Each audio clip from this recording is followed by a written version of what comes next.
to advise you that we've made an arrest in the September 4th shooting here in Peterborough.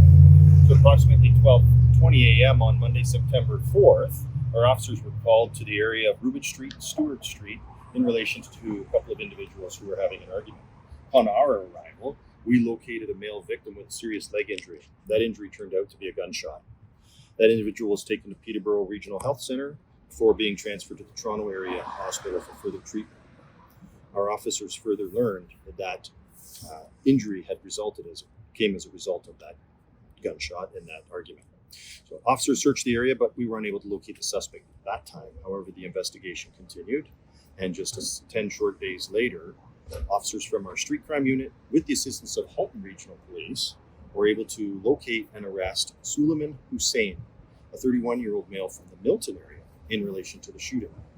We've since charged him with the following offenses: attempt to commit murder using a firearm, aggravated assault, unauthorized possession of a firearm, knowledge of unauthorized possession of a firearm, possession of a prohibited or restricted weapon with ammunition, possession of a firearm or ammunition contrary to two prohibition orders, possession of a weapon's dangerous purpose, pointing a firearm, and discharge a firearm with intent. We also executed a search warrant at a residence there in Milton, and we have since laid additional charges, specifically possession of proceeds of property obtained by crime, failed to comply with an undertaking, possession of a Schedule I substance for the purpose of trafficking, in this case cocaine, possession of a Schedule I substance for the purposes of trafficking, in this case methamphetamine, and possession of Schedule II substance for the purpose of trafficking. The accused is presently before the courts already on a release for an incident that happened here on March 18th in our very own city. In that instance, he is charged with operation while impaired by alcohol or drugs, failure to refuse or comply with a demand for breath, failure to stop after an accident, flight from police, and a dangerous operation of a motor vehicle. This accused is currently being held in custody, and we expect he will appear today for a bail hearing. The victim and the accused are known to each other. We believe they are known to each other and that this is a isolated incident. And in this case, our victim received life-altering injuries as a result of this particular shooting. This individual is known to us. So how is he known to us? Well, I'll take your mind back to March 18th. And you recall that there was a pursuit in the early morning hours following St. Paddy's Day. One of our officers' vehicle was hit by somebody who was fleeing the local area on King Street.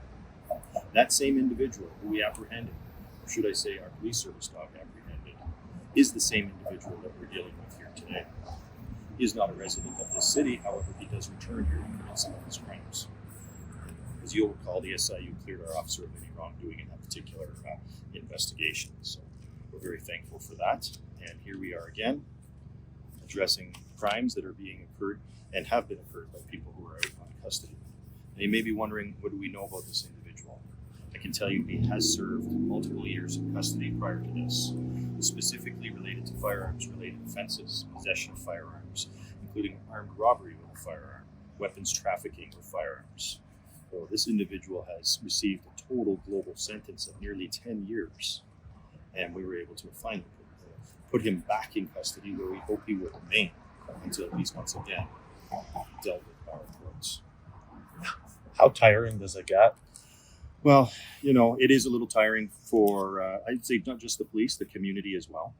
We are just one aspect of the justice system, and for us, it does get tiring. But here we are again, putting somebody back in custody again, who continues to commit offenses with a firearm again,